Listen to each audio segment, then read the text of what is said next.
సినీ ఇండస్ట్రీలో నటుడిగా, క్యారెక్టర్ ఆర్టిస్ట్‌గా, దర్శకుడిగా తనకంటూ ఒక గొప్ప గుర్తింపు తెచ్చుకున్నాడు రాహుల్ రవీంద్రన్.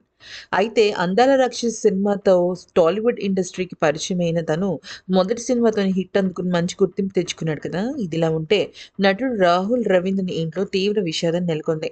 అనారోగ్యంతో ఆయన తండ్రి హఠాత్ మరణం చెందారు. రవీంద్రన్ నరసింహన్ మరణించారు. ఈ విషాద వార్తను నటుడు షేర్ చేసుకుంటూ సోషల్ మీడియా ద్వారా వెల్లడించాడు. ఆయన తన జీవితంలో కష్టపడి నిజాయితీగా మంచి జీవితాన్ని గడిపారు. మీరు మీ జ్ఞాపకాలలో సజీవంగా ఉంటారు.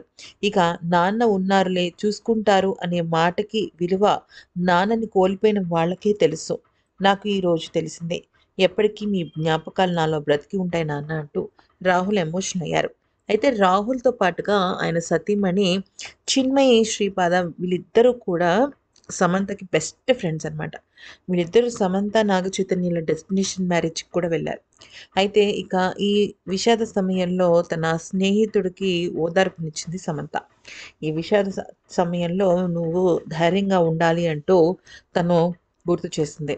అయితే ఈ విషయం తెలుసుకున్న చాలామంది సినీ ప్రముఖులు రాహుల్ తండ్రి గారికి సంతాపాన్ని తెలియజేస్తున్నారు.